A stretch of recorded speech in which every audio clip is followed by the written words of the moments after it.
গত 4 তারিখ লোকসভা যেদিন নির্বাচনের ফলাফল ঘোষণা চলছে রানিং অবস্থায়, তখন আমাদের শ্রমিক আমার কাছে ফোন করছে যে আমাদের সরকার তো পুনরায় প্রতিষ্ঠিত হইতেছে, কিন্তু আমরা এখানে বাজিরেজি ফুটানোর লেগে আমরা কত সহযোগিতা করেন, আমরা আনন্দ করুন। তখন যথারীতি আমি আমার বন্ধু মিন্টুর আমি ফোন করছি, মিন্টু তুই কই আছো? আমি ভাই বিশ্রামগঞ্জে আছি।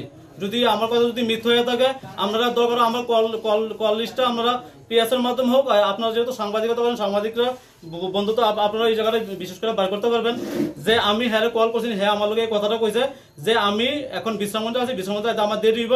হ্যাঁ, আমি ঠিক আছে তুই এসে বিষয়টা দেখিস। পরবর্তী সময় শ্রমিকরা খোঁজ করে দেখলো হ্যাঁ বাড়িতে শুয়ার মাংস রান্না করে এখানে প্রোগ্রাম করতেছে 3 জন সহকারে। সে শুধু শ্রমিক নেতৃত্ব হয়ে থাকে, কি করে কইতে পারে শ্রমিকেরা সে লাঠিতে ফিরাইব, পুলিশ দিয়ে ফিরাইব? সে যদি শ্রমিক নেতৃত্ব হয়ে থাকে, হ্যাঁ আমার শ্রমিকের একটা এত মূল্যবান সম্পদ কি করে হ্যাঁ এটা খুললো অফিস কক্ষ থেকে কার লোকে যোগাযোগ করে বলাই দেবনাথ আমাদের প্রাক্তন সিপাহীজলা অটো রিক্সা শ্রমিক সংঘের সভাপতি, আমি ওনারা শ্রদ্ধা করি, কিন্তু ওনার নেতৃত্বে যদি এটা করে থাকে আমি বলবো হ্যাঁ আমার বিএমএস এর কোনো কার্য করতেই না। হ্যাঁ কিভাবে অনুমতি দিতে পারে? হ্যাঁ অনুমতি নিতে পারে আমাদের ত্রিপুরা প্রাইভেট ট্রান্সপোর্ট মজদুর মহাসংঘের পক্ষ থেকে, যেহেতু আমাদের 7টা ইউনিয়নের ত্রিপুরা প্রাইভেট ট্রান্সপোর্ট মজদুর মহাসংঘ হইলো আমাদের মাদার, তাই না? আমার মাদার কমিটিতে যদি সিদ্ধান্ত নিত, আমি মাদার কমিটির ত্রিপুরা প্রদেশের ভাইস প্রেসিডেন্ট, আমি এই সিপাহীজলা জেলার আমি দায়িত্বে, তাহলে আমি জানতাম। আজকে কি করে আমার এটার আমি সুষ্ঠু বিচার চাই। আমি আমার কার্যকর্তার কাছে আমি বিষয়টা আমি উত্থাপন করছি, আমি অসীম দত্তর কাছে আমি বিষয়টা আমি জানাইছি। আমি শ্রদ্ধেয় তপন কুমার দেব ভারতীয় মজদুর সংঘ ত্রিপুরা প্রদেশের সাধারণ সম্পাদকের কাছে আমি বিষয়টা আমি অবগত করুম।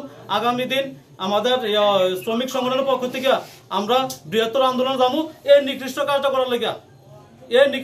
করার লেগে, যে আমার অফিস কক্ষে আয়াসীরা দল বল লইয়া সেটা এসে আমার এই ফ্ল্যাক্সটা কি লেগে খুললো, হাত দিল। আমি এটা সুষ্ঠু বিচার চাই আপনাদের তরফ থেকে সাংবাদিক বন্ধুদের মাধ্যমে, যে সারা ত্রিপুরাবাসী যাতে জানুক যে একজন ভারতীয় মজদুর সংঘ শ্রমিক সে উদ্দেশ্য হইল ত্যাগ তপস্যা বলিদান, হ্যাঁ ত্যাগ তপস্যা বলিদান দিয়ে কিন্তু এই সংগঠনটা করে। কিন্তু কি করে আজকে এই কিছু অসাধু লোক এটারে এই কালিমা লিপ্ত করছে, সারা ত্রিপুরা আজকে বিএমএস এর কালিমা লিপ্ত করছে, বিএমএস এর নামটা বদনাম করতেছে। এত সর্ববৃহৎ একটা সংগঠন, যে পৃথিবীর মধ্যে সর্ববৃহৎ সংগঠন বিএমএস,